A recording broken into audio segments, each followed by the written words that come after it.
I think this is an important initiative. It's an initiative that adds to the existing already legal instruments. I'm speaking, of course, about the 1970 Convention of UNESCO that bans illicit trafficking of objects of art, and then the UNIDROIT Convention, which is more the private law that is there. Many of the countries of the Council of Europe have ratified these conventions. We work that we have universal ratification. I think what is interesting in this case is putting an emphasis on the penal aspects of this important activity.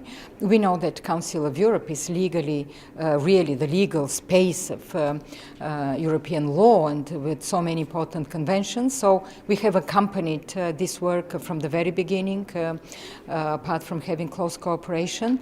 And I'm confident that we should not only respect our mandates. Of course, we are a global organization, UNESCO, a global agency of the United Nations, but we should make sure that these conventions are really implemented, ratified, implemented, and see some very practical results of our work in synergy.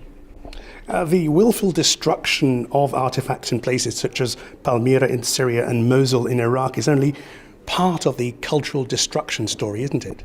It is only part, but probably it was the most shocking part visible, because of course it was very closely linked with the rise of violent extremism in Syria and Iraq, and because it was a deliberate destruction of these cultural sites. It was not a collateral damage to a conflict, and extremists nowhere took it. They're destroying, because they destroy through this the diversity of a region, of the Middle East, the birth of human civilization. They are also linking it with the destruction of the persecution of minorities, of destruction of the very fabric of societies. And they want through this also to eliminate all the pillars of future reconciliation and peace in the region. So that is why we were so much mobilized and insisted on putting a link between the protection of heritage, the security and the humanitarian response to this conflict, something to stop, something that I called cultural cleansing. And finally then, how extensive would you say the illicit trafficking of artifacts across Europe actually is? What's the extent of it?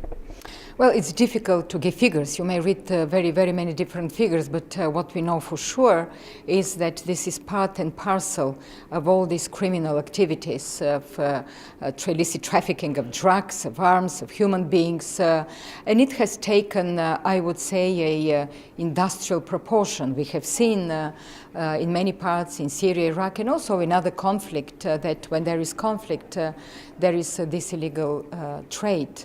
And the most, I would say, alarming part of it is that with this financing, with these revenues that are coming, it goes back to finance extremism and finally terrorism in the world.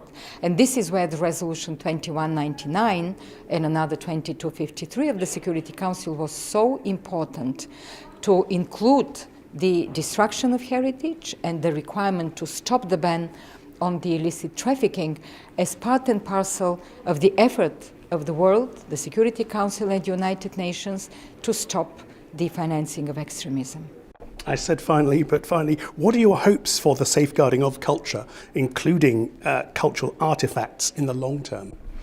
I think nowadays there is a more understanding of why culture and heritage matters. I think there is a new look at the importance of diversity, as importance of the link between culture and peace. I think culture stands in the front line of conflicts. I would say even this nowadays. It is a very different story than what we have seen in other possible and conflicts and wars. I'm more positive from the point of view of why culture matters, and why politicians and international institutions, how they look at that.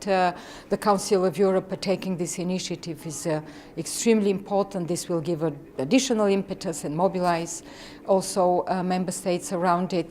On the other side, of course, I'm worried, I'm alarmed that precisely because of its importance and because of this, extremists may target culture deliberately in order to pass a message of hatred, a message of intolerance, a message of destruction, a message, I would say, of imposing once again only one view on the world, and this is where we have to resist very early on by preventive measures, by educating young people why it matters, to put a very strong link between education and inclusive societies and culture. This is where UNESCO makes a big effort to use all our mandate in these areas in the service of protecting of heritage, and I would say finally of peace and living together.